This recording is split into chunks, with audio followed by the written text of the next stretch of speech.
안녕하세요. 아침TV 하경숙입니다. 대통령이 어제 구속되다 보니까 많은 국민들은 실망을 하고 또 많은 국민들은 이 나라가 이렇게 돼야 되나고 한탄하기도 했습니다. 근데 여러분, 저는 처음부터 대통령이 탄압을 받으면 받을수록 국민들의 지지율이 더 높아갈 거라고 생각했습니다. 지금 우리나라는 비정상적인 나라입니다. 이게 한두 해가 아니라 이미 오래전부터 진행되어 왔었습니다. 옛날부터 민노총이 데모를 하고 이럴 때는 항상 폭력이 난무했습니다. 근데 민노총 지도부들이 처벌을 받는 경우가 거의 없었습니다. 이번에도 대통령 체포하겠다고 트랙터 밀고 농민들이 왔다고 하잖아요. 그 농민들도 뭐 경찰차를 포승줄을 묶어가지고 넘어뜨리고, 항상 그 애들은 민노총이나 좌파 시민단체들을 아니면 그런 단체들은 경찰차를 포승줄로 묶어가지고 넘어뜨리고 난리를 칩니다. 그리고 한남동 간저에서도 우리는 봤습니다. 민노총 애들이 경찰들을 무전기를 뺏어서 머리를 찍어 내리는 모습도 봤습니다. 그래도 체포를 하지 않고 구속을 시키지 않고 풀어줍니다. 지금 우리나라가 사법부나 행정부 모든 기관들이 이렇게 작용하게 되고 썩어 있습니다. 어떻게 폭력을 하는 단체들은 봐주고 희덕거리고 인권을 말하면서 일반 힘없는 국민들한테는 이렇게 가혹하단 말입니까? 대통령한테도 저렇게 가혹한데 일반 국민들은 오죽하겠습니까? 힘없는 일반 국민들은 당할 수밖에요. 어떻게 현직에 있는 대통령을 공문서를 다 조작을 해가지고 체포를 해가지고 또 법원에서 영장을 내주고, 영장을 내줬으니까 합법적이라고 우기면서 모든 국민들은 바보가 아닙니다. 그래서 청년들이 일어나기 시작했는데, 그 청년들이 어제 말도 안 되는 구속영장에 울분을 터뜨리고 유리창을 깨고 했다는데요. 그들을 폭력 시위대로 몰아붙이면 안 됩니다. 그들도 인권이 있고 청년들입니다. 어떻게 폭력 시위대로 몰아갈 수가 있습니까? 폭력은 안 됩니다. 분명히 폭력은 잘못됐다고 생각합니다. 그렇다고 해서 법은 만인 앞에 평등해야 됩니다. 민노총한테 그렇게 너그러운 잣대를 댔으면 이 청년들한테도 너그러운 잣대를 대야 됩니다. 이재명한테 그렇게 너그러운 잣대를 댔으면 대통령한테도 너그러운 잣대를 대야 됩니다. 그래야 국민들은 납득을 할 수가 있습니다. 어떻게 야당 대표니까 영장을 기각한다는 그런 판사도 있었는데, 어떻게 죄도 없고 아무것도 없는 대통령을 공문서를 위조해가지고 체포를 하고 구속영장을 발부를 하고 영장에 집어넣어버리고. 저는 이것들이 철저하게 보복을 당할 거라고 생각합니다. 누구한테?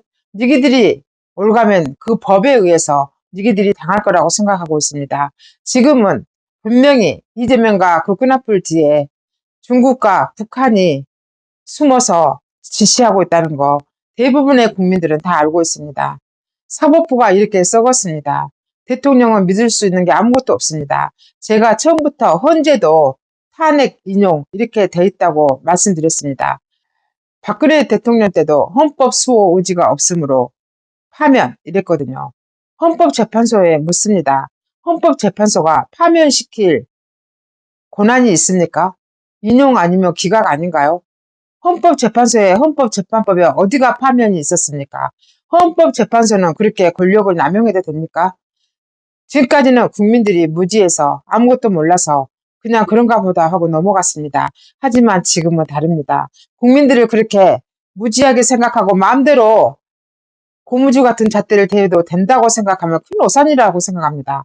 어떻게 현직 대통령을 감옥에 쳐넣습니까? 그러면 그럴수록 국민 저항권은 더 거세게 일어날 거라고 생각합니다. 왜냐하면 이 대한민국은 우리가 지켜왔고 후세들한테도 지켜서 물려줘야 될 땅이기 때문입니다. 그래서 공산주의는 안 된다고 말씀드리는 겁니다. 그래서 정중과 정북은 안 된다고 누누이 말씀드리고 있는 겁니다. 그런데 판사들이 자기 스스로 헌법을 어기고 있습니다. 누구한테 법을 지키라고 말할 수 있겠습니까? 법을 시행하고 법을 이행하고 법을 지켜라고 말할 수 있는 그런 자리에 있는 사람들이 스스로 법을 어기고 있습니다. 그러면서 국민들한테 어떻게 법을 지켜라고 말할 수가 있겠습니까? 현직 대통령이 감옥에 있으면 모든 국민들이 실망을 해서 물러나지 않습니다. 이제는 체제 전쟁이 걸려있기 때문입니다. 자유민주주의 국가냐 공산주의 국가냐 이게 걸려 있습니다. 그렇기 때문에 이제는 국민들이 물러서지 않을 거라고 생각합니다. 이제는 경찰들이 곤봉을 휘두르고 국민들의 입을 막은다 해도 이제는 늦었습니다. 국민들은 이미 너무 많은 걸 알았습니다. 이재명이가 그렇게 죄를 많이 짓고 어떻게 우리 같은 사람이 재판을 받다가 조퇴를 하면 판사가 봐주겠습니까? 바로 실형 때려버릴 겁니다. 근데 어떻게 이재명이는 1심을 아직 시작도 안 한 것도 있습니다. 문재인은 어떻습니까? 여적죄입니다. 어떻게 여적죄를 저지른 인간들을 그대로 봐주면서 힘없는 국민들한테는 그렇게 법의 잣대를 엄격하게 댄단 말입니까? 최상목이도 마찬가지입니다. 대통령이 아꼈다는 최상목이도 어떻게 저렇게 배씨를 때리면서 폭력하는 자들을 법의 심판으로 다스리라고요? 너부터 다스려야 돼. 너부터. 네가 제대로 할 건 안 하잖아. 어? 쟤들이 시위를 했을 때는 왜 가만히 있었는데, 왜 민주당이 뭐라 하면 왜 가만히 있는데, 그러고 나서 힘없는 국민들한테는 엄격하게 법의 잣대로 죄라고? 폭력은 분명히 나쁘지만 니들이 더 나빠.